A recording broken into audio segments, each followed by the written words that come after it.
क्या हुआ? मेरी बांसुरी की धुन सुनकर खो गई? हाँ।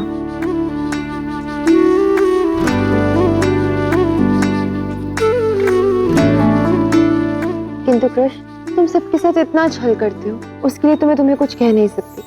किंतु हमारी दाऊ, उन्हें ऐसे फंसाते हो तो मुझे अच्छा नहीं लगता।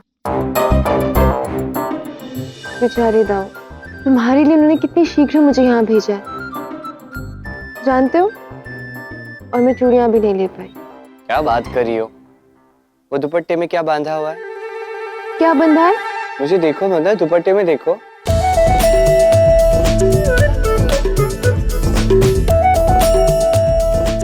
ये कहाँ से आई? और कहाँ से आएंगी? तुम्ही ने खरीदी होगी हाट में, फिर दुपट्टे में बांध कर भूल गई होगी। और क्या हो सकता है? मैं कभी कुछ नहीं भूलती। ये अवश्य तुम्हारी माया है ना?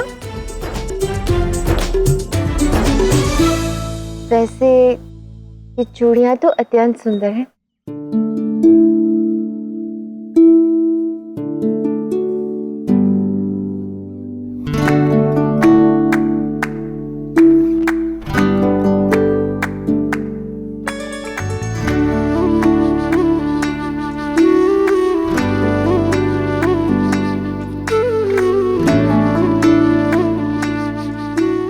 प्रतीत होता है कि कितने दिनों पश्चात मैंने इतनी सुंदर चूड़ियां पहनी है। इतनी साधारण सी चूड़ियां, किंतु कितना हर्ष दे रही हैं ये मुझे। बड़े दिनों बाद तुमने कृष्ण की चूड़ियां जो पहनी, मुद्राओं में इसका कोई मोह नहीं, किंतु इसमें अनंत प्रेम, और इसलिए इसे पहनते ही तुम्हें अत्यंत हर्ष की अनुभूति हुई। उपहार का कोई मोल नहीं होता, किंतु उपहार देने वाला उसका हृदय, उसके हृदय की शुद्धता, उसके हृदय में जो प्रेम है, वही सदैव प्रमुख होता है। सत्य वचन। किंतु हाँ, हमारे पास इतना अधिक समय नहीं है। अब शीघ्र मुझे आगे की कथा सुनाओ, मैं अत्यंत उत्सुक हूँ। जो आज्ञा। अब यहाँ तो मैंने तुम्हें चूड़ियां दे दी, किंतु वहां वैकुंठ से नारायण को जाना पड़ा। लक्ष्मी जी वहां पे अकेली थी, उन्हें चूड़ियां देने के लिए कोई नहीं था। उनकी आंखों में विरह के अश्रु थे।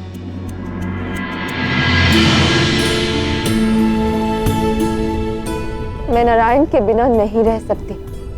प्रेम तो हम साथ में रहकर भी सिखा सकते हैं ना। मैं उनके साथ ही रहूंगी, और इस कार्य में यदि स्वयं नारायण मेरा साथ नहीं देंगे तो उनके आराध्य अवश्य मेरी सहायता करेंगे। यहाँ समस्त सृष्टि में प्रलय आई हुई थी, और एक और सत्यव्रत प्राणियों की रक्षा के लिए नाव बना रहा था।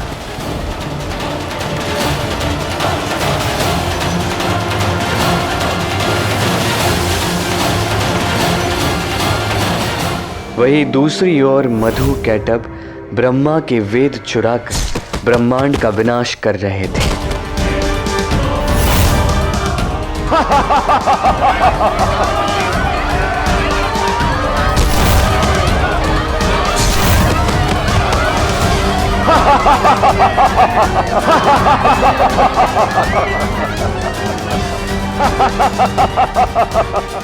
कैटभ, इन देवताओं को छोड़ो। हम तो नारायण की प्रिय उस पृथ्वी को, उस मनुष्य लोक को सर्वप्रथम नष्ट करेंगे। तत्पश्चात ये प्रलय समस्त त्रिलोक को नष्ट करेगा।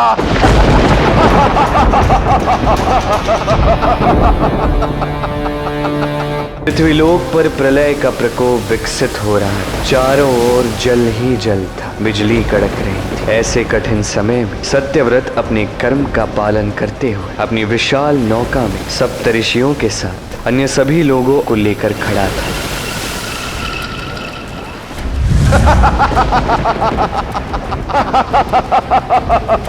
अच्छा, तो अब इस तुच्छ सी नौका से बचाएंगे इन मनुष्यों को नारायण नहीं, कदापि नहीं, क्योंकि हम ऐसा होने नहीं देंगे।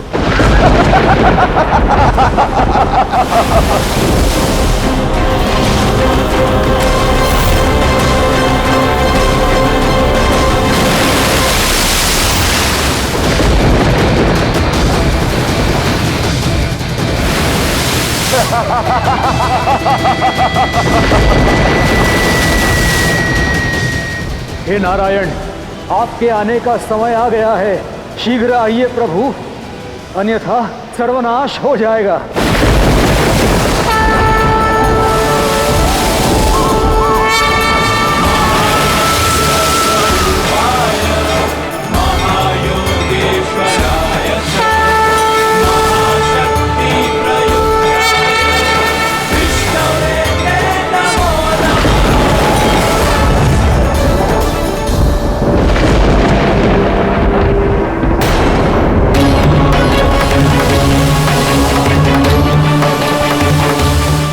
हमें इनके सिंग से नौका को बांधना है, किंतु कैसे?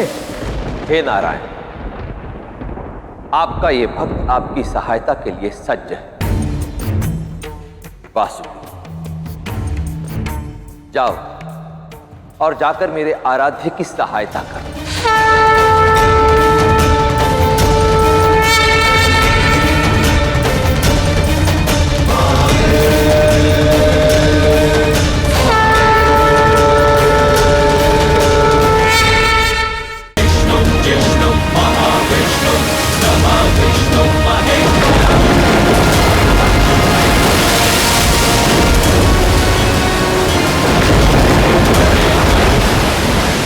कैसे हुआ?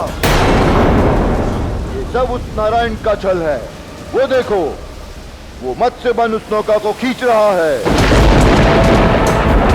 नारायण के इस छल का उत्तर हम अवश्य देंगे। कैटब, इन वेदों को नष्ट कर दो, तब देखते हैं कि ये नारायण इन वेदों की रक्षा करते हैं या नाव में बैठे उन तुच्छ मनुष्यों की।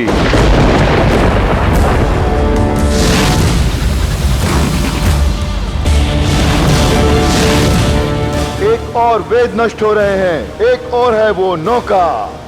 अब देखते हैं नारायण किसको बचाएगा, वेदों को, यह नौका को।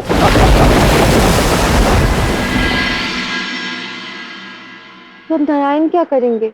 यदि वेद नष्ट हुआ तो समस्त संसार नष्ट हो जाएगा, और यदि वेद को बचाया तो सारे प्राणी, सारे मनुष्य मर जाएंगे। हाँ ना, नारायण बड़े धर्म संकट में फंस गए थे। तो आगे तो बताओ कि वो इस धर्म संकट से निकले कैसे?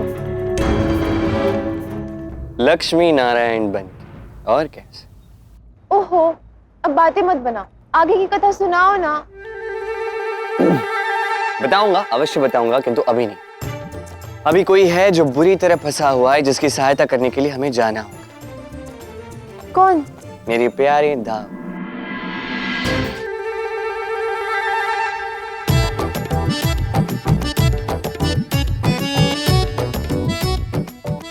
मैं यहाँ से अंदर कैसे जाऊंगी? कूद कर। और कैसे? तुम्हारा ही तो कक्ष है। क्या? कूद कर? कूद कर कैसे जाऊंगी? अरे, तुम्हें स्मरण है तुम्हारे कारण मैंने कहां से किधर किधर कूदा हूं, मैंने क्या कुछ नहीं किया है। अब तुम्हें अपने ही कक्ष में कूद के जाने में लज्जा आ रही है। वाह वाह वाह वाह, प्रतिम, ये तो बहुत अच्छी बात है। मटकी फोड़नी थी तो 100 पग ऊपर तुर तुर तुर तुर चढ़ के गई। अरे किसी और की नहीं, दाऊ की सोचो। यदि किसी ने उन्हें तुम्हारे कक्ष में तुम्हारे वस्त्र पहने हुए देखा तो अनर्थ हो जाएगा। क्या हो जाएगा? अनर्थ। अयन, द्वार तोड़ दो।